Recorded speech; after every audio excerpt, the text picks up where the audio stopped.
वही शांत आभा थी जो सती के समय थी, वही निश्चल दृष्टि, वही करुणा और वही अनकहा विरह।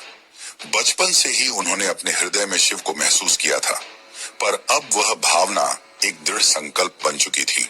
जब उन्होंने नारद मुनि की भविष्यवाणी सुनी कि उनका भाग्य स्वयं महादेव से जुड़ा है, तो उन्होंने तय कर लिया कि यदि उनका जीवन किसी उद्देश्य के लिए बना है तो वह केवल शिव की प्राप्ति है। एक दिन पार्वती ने अपने पिता हिमवान से कहा, पिताश्री, मुझे अब राजमहल में नहीं रहना, मुझे उस मार्ग पर चलना है जहां से मैं अपने प्रभु को पा सकूं।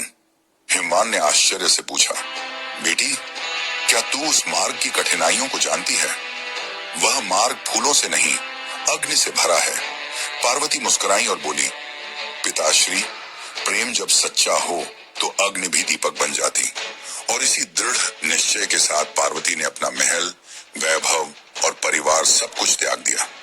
वह हिमालय की शीतल हवाओं को पीछे छोड़कर दक्षिण दिशा की ओर चल पड़ी, जहां साधु संतों ने उसे बताया था कि श्रृंगी तीर्थ वह स्थान है जहां तप करने से देवता भी प्रकट होते हैं।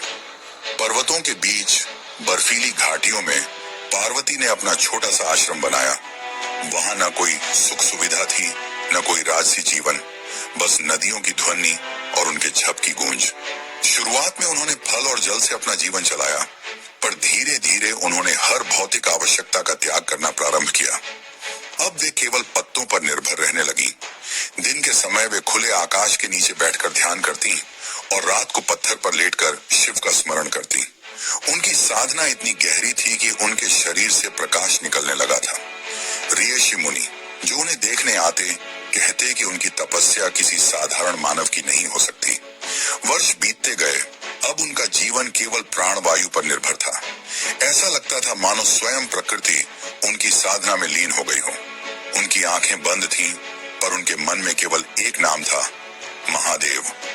जब पार्वती ने अपनी तपस्या जारी रखी तो दुनिया ताड़कासुर नामक एक भयंकर राक्षस के आतंक से त्रस्त हो गई।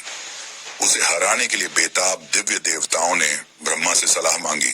ब्रह्मा ने उन्हें बताया कि केवल भगवान शिव और पार्वती का पुत्र ही राक्षस को परास्त कर सकता है, लेकिन गहन ध्यान में डूबे शिव जी तक पहुंचना असंभव था। तभी दिव्य देवताओं ने भगवान शिव को उनकी समाधि से जगाने के लिए प्रेम के देवता कामदेव को नियुक्त करने का निर्णय लिया। कामदेव ने अपनी इच्छा के तीरों से सुगंधित फूलों और मधुर संगीत के साथ आकर्षण का माहौल बनाकर भगवान शिव के ध्यान को बाधित करने का प्रयास किया। अपने सर्वोत्तम प्रयासों के बावजूद शिव जी अप्रभावित रहे तथा गहन ध्यान की अवस्था में लीन रहे। निराश होकर कामदेव ने शिव जी पर सीधे तीर चलाने का चरम कदम उठाया, जिससे वह अपनी समाधि से जाग गए। कई वर्षों में पहली बार भगवान शिव ने अपनी आंखें खोली और जैसे ही उन्हें घुसपैठ का एहसास हुआ, उन्होंने उग्र ऊर्जा की चमक में अपनी तीसरी आंख खोली और कामदेव को नष्ट कर दिया।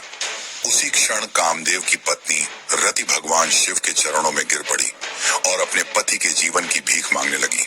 शिव जी हालांकि कठोर थे, नरम पड़ गए और कामदेव को एक वरदान दिया, वह जीवित रहेंगे लेकिन बिना शरीर के।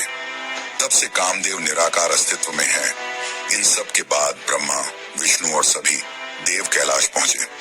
ब्रह्मा ने शिव जी से शांत स्वर में कहा, हे महादेव, शक्ति फिर से जन्म ले चुकी है। वही शक्ति जो आपको समर्पित है, वह तप में लीन है और उसका संकल्प पूरे ब्रह्मांड को जला सकता है। केवल आपका स्नेह ही उसकी अग्नि को शांति दे सकता है। शिव ने कुछ पल मौन रहकर उत्तर नहीं दिया, पर उनके भीतर कुछ हिल चुका था। हजारों वर्षों की समाधि में पहली बार उन्होंने अपने हृदय में उस कंपन को महसूस किया, वही जो कभी सती के नाम से गूंजता था। अब समय आ गया था शिव और पार्वती के मिलन का, पर यह इतना भी आसान नहीं था। अब पार्वती को अपना प्रेम साबित करना था।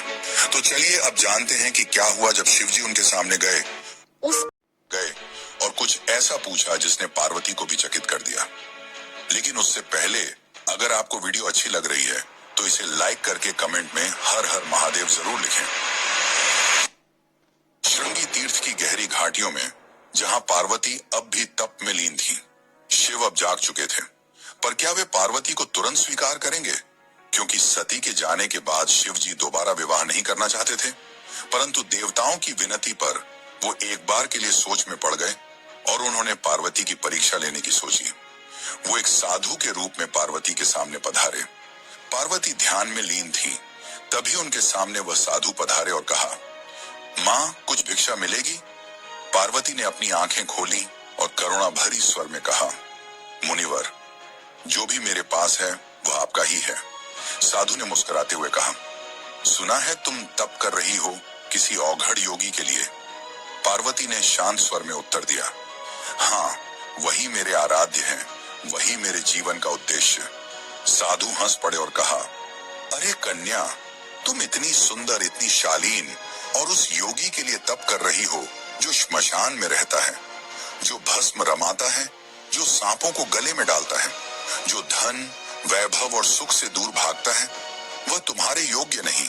तुम किसी राजकुमार के योग्य हो, किसी देव के योग्य हो, न कि उस त्यागी के। क्षण भर को वायु थम गई। पार्वती की आंखें बंद थीं, पर चेहरा दृढ़ हो गया। उन्होंने धीरे से उत्तर दिया, मुनिवर, आप उस औघड़ को नहीं जाना। वही मृत्यु से परे है, वही सृष्टि का आरंभ है। वह भस्म रमाता है क्योंकि वह अहंकार को जलाकर शुद्ध करता है। वह श्मशान में रहता है क्योंकि उसे जीवन और मृत्यु का भय नहीं। वही योगी, वही त्यागी मेरा सर्वस्व है। संसार उसे त्यागा हुआ कहता है, पर मैं उसे सृष्टि का धड़कता हृदय मानती हूँ।